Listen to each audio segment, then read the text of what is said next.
when parties talk about issues, they often talk about them in a negative way. And what you need to do as a mediator when you're identifying the key issues from both perspectives is put them on the board or on the page on Zoom in a neutral way.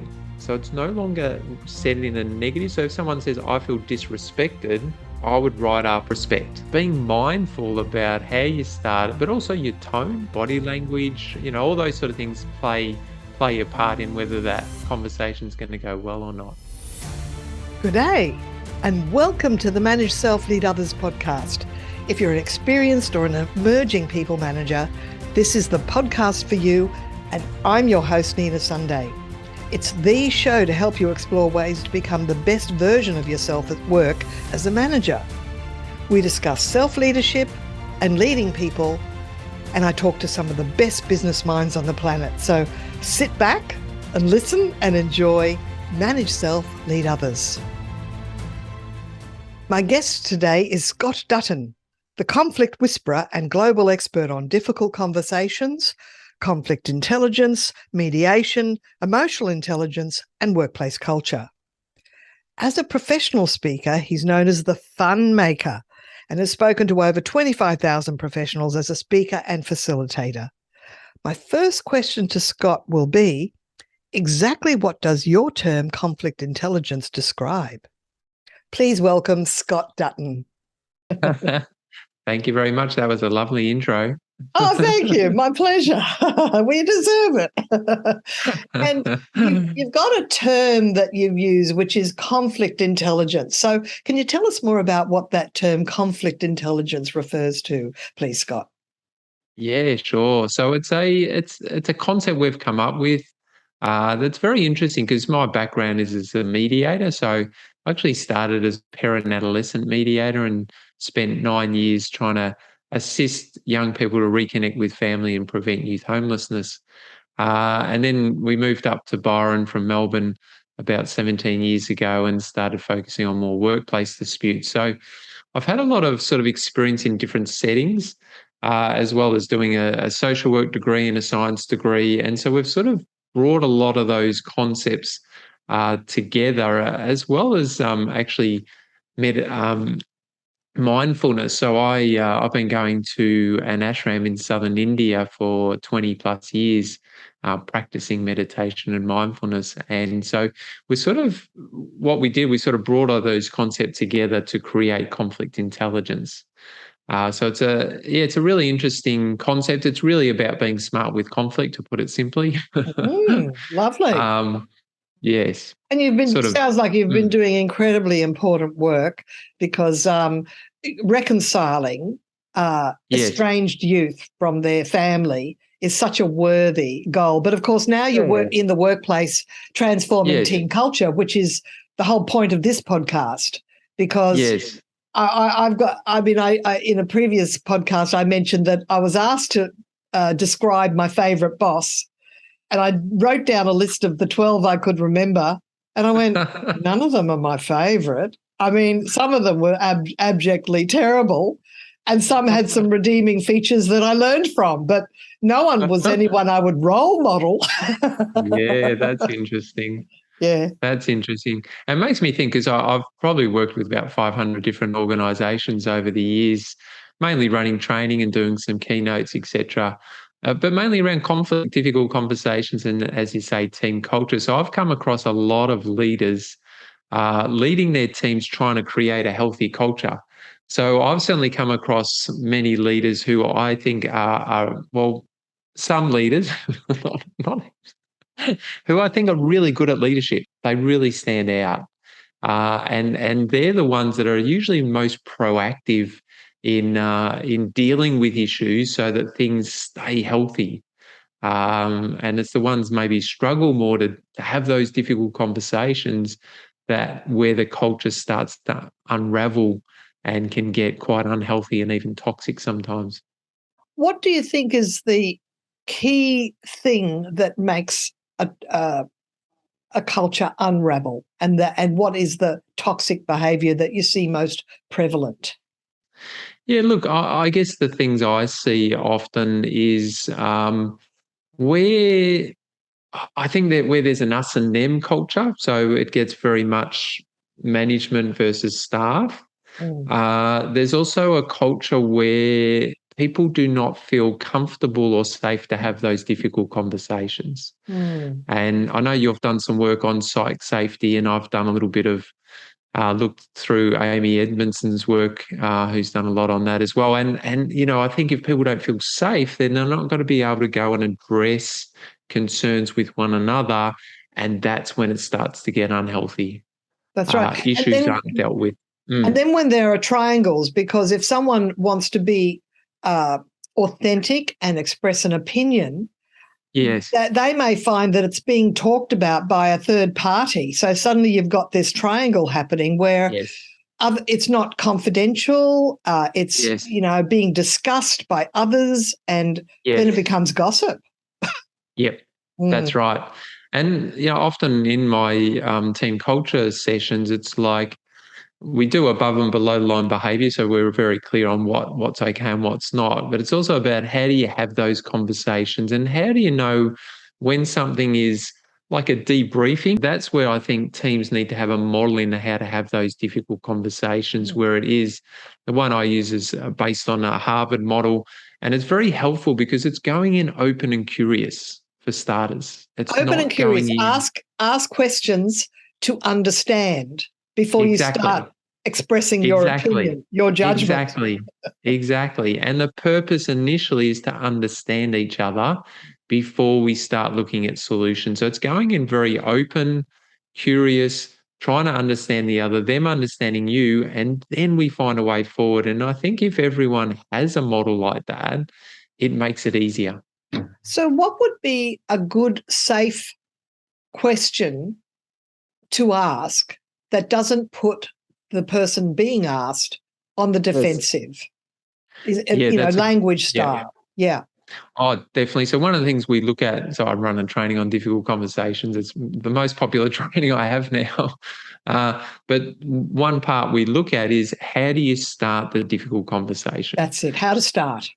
How to start it. And the funny thing is, it's exactly like how you'd start as a mediator. So a mediator, when parties talk about issues, they often talk about them in a negative way. And what you need to do as a mediator when you're identifying the key issues from both perspectives is put them on the board or on the page on Zoom in a neutral way. So it's no longer said in a negative. So if someone says, I feel disrespected, I would write up respect. Right. And so if I was going to go and have a chat to you, or say being late for meetings all the time, I would write up meeting times. Right. And so when if I was approached you, Nina, I'd say, oh, Nina, if you've got a few moments, I'm just wondering if we could have a chat about meeting times and just see if we're on the same page on that. Wow. See, it's neutral. It's getting rid of negative triggers and red flag words. Yes. Exactly. Yeah, exactly. One of the pieces of advice I read in a Harvard Business Review series was starting a question with what is the reason, not why. And the example I can remember is a manager asked the payroll person, why did you allow Mary to have a week's holiday? Instead of, what was the reason Mary was granted a week's holiday? She was just curious. She wasn't accusing. But the payroll person, because it was why, it's like, well, I had permission. You weren't here, and I had the right to do it. And no, I just wanted to know why she needed it, because it was a week that we were down on some staff. I just wanted to know, was it important or whatever.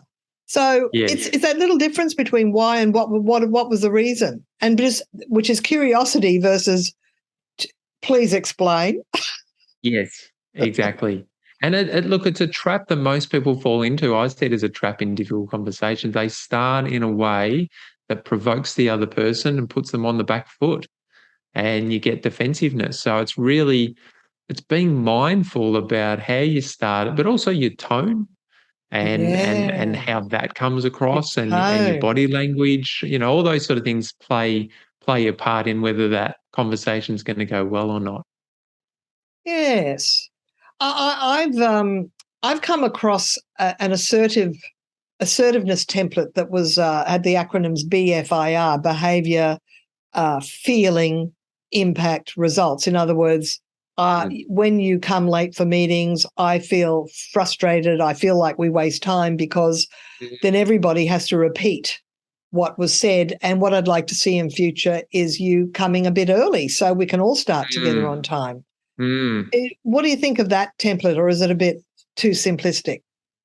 I think I'm not totally comfortable with it. I think it's still a little bit one-sided. It's not saying, "Hey, Nina, have you got a few moments? I just want to talk about meeting times," and I just want to get your just some clarity on what time you're thinking we start, or how you're finding the meetings going.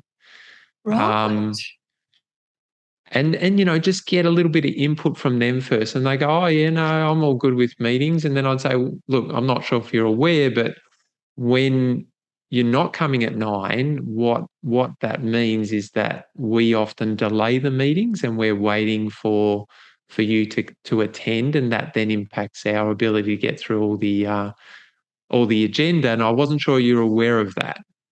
Oh, isn't that nice? It's like tickling with a feather. Whereas I had a sledgehammer. And look, I think we can be flexible, because I think some people need a sledgehammer. And those that don't get subtlety need a sledgehammer. But most people we can be a bit more subtle with. I still want to be clear on what my issue is or what my concern is. It's just not coming in with assumptions or judgments in that, particularly in that opening statement. You know, you're almost coming across as that character in that old TV show, Columbo, where he sort of skirted round the issue and sort of, "Oh, by the way." And it's so soft. It's really admirable, Scott. I really like it. Thank you. Yeah, look, it's finding that balance. Another little thing I learned at Harvard, I went there a few years ago, did a negotiation and leadership course. There's this great little graph that I really like, and you can bring it into a difficult conversation, you can bring it into conflict situations, where you have empathy on one axis. So you want to be empathetic and try to understand the other person's needs and their concerns and how they see things. And on the other axis is assertiveness. Right. So it's about my needs and my concerns and my perspective, giving equal validity to both. So if you bring that mindset in, it's not all about them and it's not all about you. It's giving that, the equalness to both. Yes, interesting. What's the one thing that managers could be doing that they're not doing now that would improve their conversations with and giving feedback? Look, I think the first thing is a lot of managers get into their roles and they have a lot of skills, but they don't have skills in every area, which is, normal. Yes, They've obviously been identified with some skills as a leader or a manager, but they don't always, and it's the same with conflict. They're not trained in how to deal with conflict. So if they're not trained in it, they're not sure how to do it. I just had actually a president of a non-profit board ring me up just this morning and say, "Look, I've got this bullying situation and I'm really not sure how to deal with it. We need to do something. We've done a sort of an initial investigation. Can I get some advice?"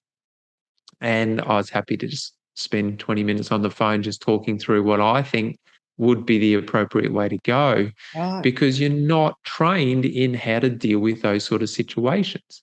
And so managers then either put them off or try to sort of bumble through it and can potentially make it worse.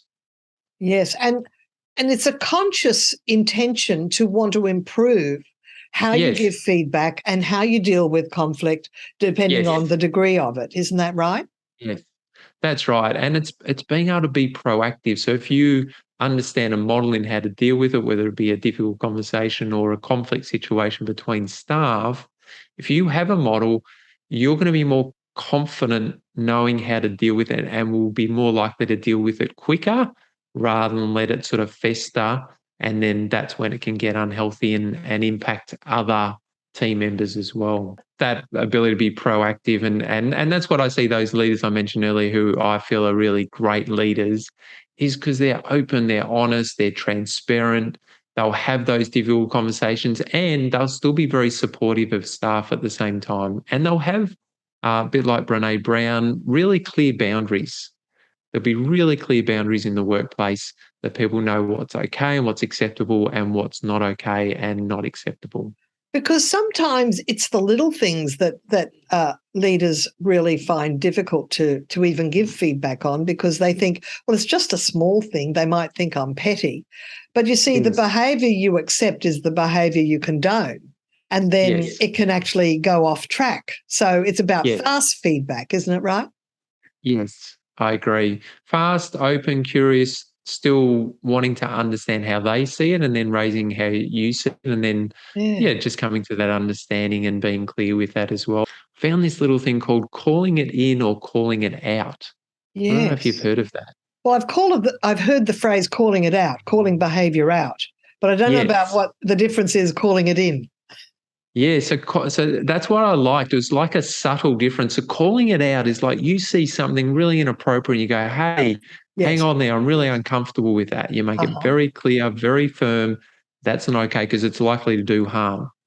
Calling it in is more subtle. And what it is, I might see you sort of raise an eye at someone in the meeting or do something a little bit more subtle. And I might say, Nina, I'm just wondered in the meeting, I just saw you just make an interesting facial expression when Mary was talking. I'm just wondering what was going on for you there. That's emotional intelligence, isn't it? To be people reading the subtle non-verbal cues that people give out. But it's so important, isn't it? Because you're doing it from a curiosity point of view. Yes. Because you're saying, does that indicate that you have an opinion that you're not expressing? Yeah. Are you uncomfortable with what they said? Are you, what's going on there? I'm not coming in with judgment. I'm coming in with a soft curiosity and still saying, hey, what's going on there? I saw that. Yes. So they're not, Yeah, now you've used conflict intelligence in a way that suggests, IQ and EQ, emotional intelligence. Yes. Surely leaders it's all self-leadership, the ability to improve their own self-leadership, their own self-awareness. What's one thing that a leader can do to ensure that they're improving their emotional intelligence?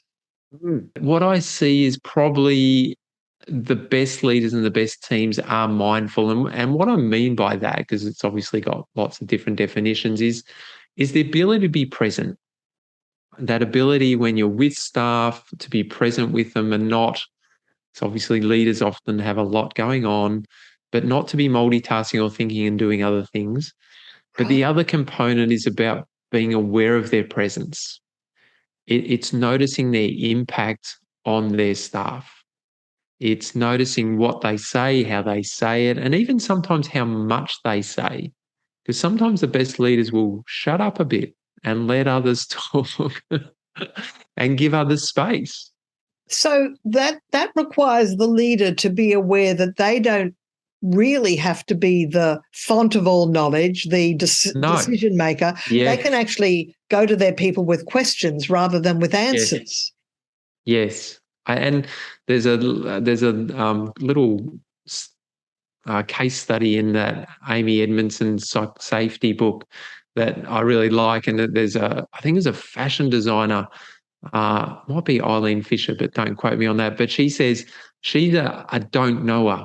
She's very clear that there's a lot of information she does not know, and what she said is that empowers people to be able to step up and invite people for their thoughts and opinions as well. Right. So they might phrase the question, I don't know the best way to resolve this problem. What thoughts do you have? Like being willing to say that. I'm wondering what might be some solutions to this, and there's probably more than one solution. Yes, exactly. And it's that psych safety concept of being honest about what you don't know, being transparent that you don't know everything as a leader. Which is the absolute opposite of what's called the Dunning-Kruger effect, where the more you are quite pompous about what you know, and you probably know the least. There are these characters that they know everything, but actually they're not doing any research or enough exploration to actually be a know-it-all. Is there any book that a middle manager, a senior leader can read that will actually help them in all the things we've been talking about? I don't read a lot of books, but I do run a lot of training, and I know they're very helpful. But that's being biased. But I do really think, whether they come to mine or someone else's, it's just getting that skilling up in how to do these really very tricky things. I don't think it comes naturally to many people to be able to deal with conflict really effectively and confidently, and the same as difficult conversations. I don't think it comes naturally to many people. So most leaders, most managers need to be trained in how to do it. But once they've got that, then, they can go and really, smash it out, I reckon. Exactly. So an evolving manager is a learning manager, and they can't continue to evolve if they're only working with the input that they've got up till now. It's like it's always getting fresh input. Yes, exactly. Because there's definitely new trends in team culture, because I do know that the reason I had such poor managers is it was not the trend to even think about culture 2 decades ago. It's definitely come of age in the last decade or two. Yeah. Yeah.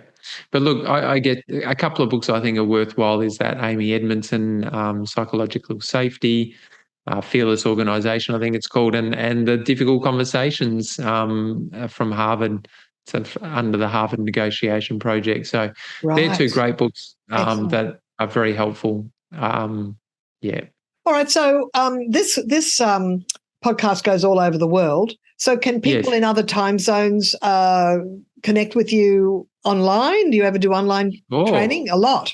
Yeah. They can come. They'll just have to get up early. Exactly.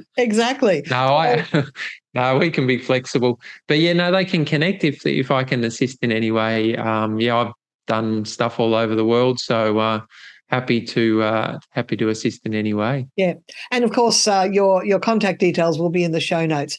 Thank you so much, Scott. You've got a very busy schedule, and you're actually on site today, away from home, getting ready for training. So, thank you so much for your time today. I really appreciate it. Thank you, Nina. It was lovely chatting. This episode, we've been speaking with Scott Dutton on the Manage Self, Lead Others podcast for experienced and emerging people managers. I'm your host, Nina Sunday, and we interview experts who share insights on how to elevate and transform team culture. Until next time, see you then.